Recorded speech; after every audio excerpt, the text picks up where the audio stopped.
हाँ जी, MPSC Maharashtra DI. कुछ ऐसे टॉपिक्स, कुछ ऐसे राज खोलेंगे हम आज आपके सामने। कुछ ऐसी रहस्यमय टॉपिक्स और कॉन्सेप्ट्स आज मैं आपके लिए लेकर आया हूँ, जो कि डीआई में अक्सर पूछे जाते हैं और हम इनसे वंचित रहते हैं। We are usually not studying those topics. Human anatomy and physiology, ये तो जान है ये आपकी एचएपी डीआई की पेपर में। भाई blood and blood related products, cardiovascular system में conducting system of the heart, double circulation, respiratory system में आपके अलग अलग रेस्पिरेटरी वॉल्यूम्स, जितने भी आपकी ऑर्गन्स हैं उन सब की structure and function, anatomy and physiology, ये आपको मालूम होनी चाहिए। You must be aware about it.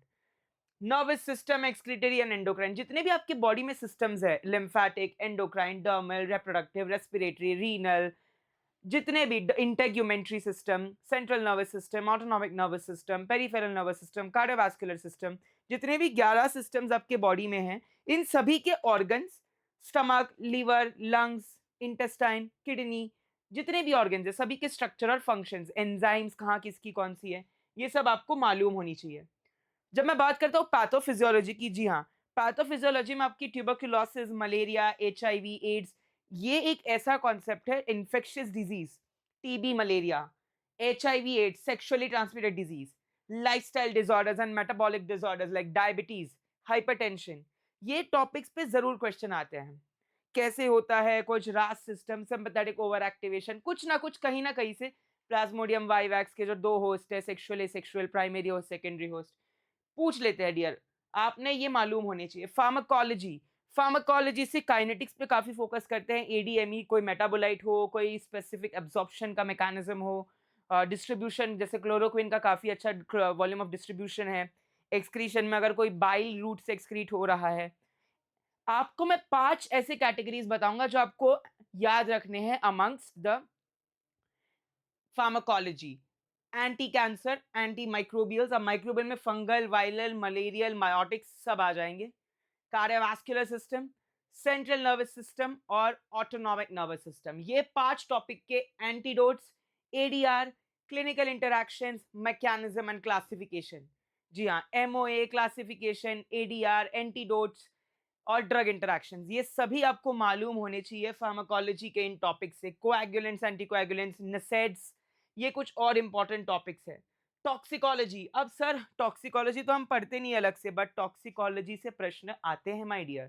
Toxicology से स्पेसिफिकली पॉइजन्स, एंटीडोट्स पे, जैसे अल्कोहल का एंटीडोट डाइसल्फिरान, एट्रोपिन फॉर आपका कोलिनर्जिक ड्रग्स, फाइसिस्टिगमेन, बाल for arsenic, naloxone for morphine, ये कुछ एग्जांपल्स है। सो आपको पॉइजन्स के आने चाहिए antidotes, specifically toxicity due to heavy metals, like जैसे d penicillamine for copper poisoning. Microbiology से स्टरलाइजेशन, ये मस्ट है। एप्लीकेशंस, प्रिंसिपल, स्टेरिलिटी इंडिकेटर्स, ये आपको मालूम ही होने चाहिए my dear. It is very very important. Vaccines and immunology, ये सबको active and passive immunity, live and killed vaccines, अलग अलग क्लासिफिकेशंस और चीजें मालूम होनी चाहिए। It is very very important that you should know about it, बहुत जरूरी है। फार्मास्यूटिकल केमिस्ट्री, अब आइसोमरिज्म पे इस पे प्रश्न पूछते हैं। बायोकेमिस्ट्री से बायोमोलिक्यूल्स, विटामिन, एंजाइम्स, ठीक है, कार्बोहाइड्रेट, प्रोटीन, लिपिड्स, इनके इवैल्यूएशन टेस्ट, इनके प्रॉपर्टीज, ये सारी काफी बार पूछी गई और ये सारी चीजें काफी बार पूछी जाएगी और पूछी जाती है। अगला है आपका फार्मास्यूटिक्स।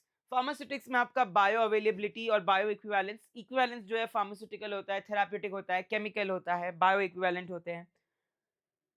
बायो अवेलेबिलिटी आपकी absolute and relative bio availability होती है माय डियर। डोसेज फॉर्म में आपको एक्सीपिएंट्स और इवैल्यूएशन टेस्ट पढ़ना है, टैबलेट, कैप्सूल, पेरेंट्रल, एरोजोल्स के, और इनके हर एक एस्पेक्ट, इनके हर एक एस्पेक्ट से आपको चीजें करनी है। स्टेबिलिटी में भी, जो स्टेबिलिटी के अलग अलग जोन्स है, जो स्टेबिलिटी की अलग अलग आईसीएच के गाइडलाइंस है, क्वालिटी, सेफ्टी, एफिकेसी, इन सभी के एस्पेक्ट्स आपको स्टेबिलिटी पढ़ के चलनी है my dear. Pharm analysis, spectroscopy, chromatography, ये कुछ ऐसे टॉपिक्स है जो आप छोड़ ही नहीं सकते। स्पेक्ट्रोस्कोपी, क्रोमैटोग्राफी से बहुत बार प्रश्न उठा के पूछे गए हैं, lots of times. So you can not leave it, you cannot leave it. Pharmaceutical jurisprudence, Narcotic and Psychotropic Substance, Drug and Cosmetic Act, Pharmacy Act, Medical Termination of Pregnancy and DPCO, ये 5 5 पंच महाभूत, ये ऐसे 5 important concepts है जो आप छोड़ ही नहीं सकते, चाहे इनका फॉर्म नंबर हो, section number, licence number, misbranded adulterated spurious, schedules, हर एक चीज आपको इन पांचों एक्ट से पढ़ के चलनी है। Additionally right to information act, RTI and consumer protection act, इससे प्रश्न पूछते हैं। ठीक है, डब्ल्यूएचओ की जो एसेंशियल मेडिसिन की लिस्ट है वहां से प्रश्न पूछते हैं। जन औषधि योजना, प्रधानमंत्री आयुष्मान भारत की योजना, जो अलग अलग गवर्नमेंट स्कीम्स है। ब्रिक्स का जो समिट है, BRICS नाम में ही है, 5 कंट्रीज जो इन्वॉल्व है समिट में, राइट।